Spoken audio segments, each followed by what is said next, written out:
Wait, see me.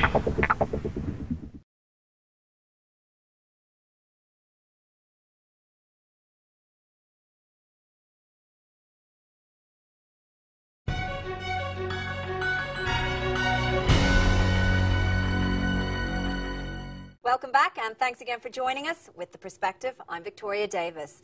As we do every Friday, it's time for the Vampire Report, where we look back at the week in vampire news, politics, and popular culture. Coming up, can a new pill make you more like a vampire? Hi, I'm Clyde Lewis. Welcome to Ground Zero Behind the Scenes. Today, I just showed you a preview of a vampire report, a fictional vampire report that you see on HBO's True Blood. It's a television show. Now, what's really odd about it is it seems to be a bit of predictive programming because it talks about a pill that'll make you like a vampire. I'd like to show you the infomercial, the fake infomercial that was on the vampire report. I used to live in my parents' basement. Now I can't even keep the ladies out of my bedroom. You can wear all the silver you want. You can sunbathe all day long, and you can still have all those incredible abilities in the sack enjoyed by our undead friends. And it's all thanks to V-Longate. V-Longate stimulates the brain to redirect powerful chemicals to a certain region of the body, promising increased potency, prowess, and power. Now, what the hell are you guys waiting for? Get out the door and get yourself some V-Longate.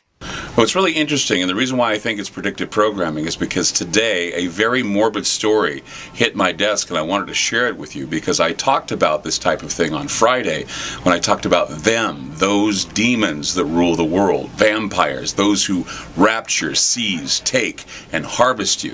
What I have here is a story about pills. Some capsules, about 17,000 of them, were seized at a South Korean airport. A man was smuggling them into the country. They were made in northern China, and what they contained was actually ground baby flesh. That's right, they believed that the babies were cooked on stoves and then they were freeze-dried and then ground into powder, placed into these capsules. Now, the reason why these pills were being smuggled in is because a lot of people believe that the Chinese alchemists think that if you take these pills or if you eat baby flesh or that type of flesh that you may retain youth or you may have eternal life. It's a strange practice and they do it anyway. Cannibalism, vampirism, you name it, is still something that you need to consider when we're talking about them or they, those who control the world, the demons that control the world, the reptilian types of creatures that may be disguising themselves as humans. I'm a firm believer in vampires. I'm a firm believer in vampirism, not like the Hollywood vampires you see, Team Jacob or Team Edward. I don't believe in that.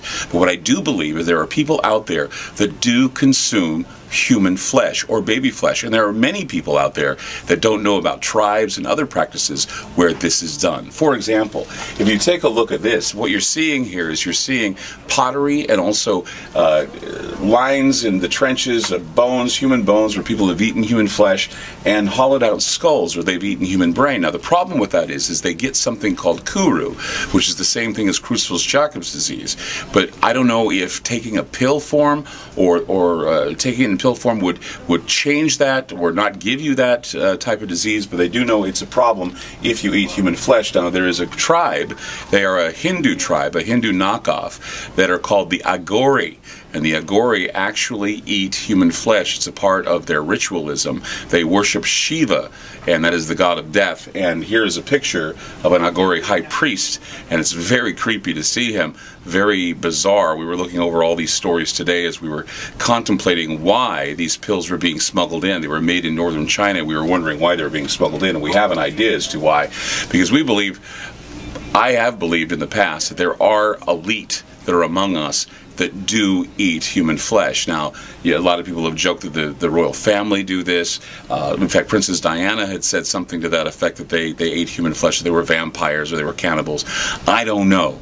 But what I do know is that this is something that, once again, hardens my resolve that there are people in places of power that do eat flesh or they find ways to do it. It's like Soylent Green. It's like an unholy communion. It is just too bizarre that the reptilians are trying to, you know, create this predictive programming, have us accept the vampires, having us accept them into society as glowing creatures, loving creatures, misunderstood creatures, when in reality they're just flat out vampires, and they are ruling the world, and they are actually allowing for the devouring, the reaping, the seizing of human flesh and blood on this planet.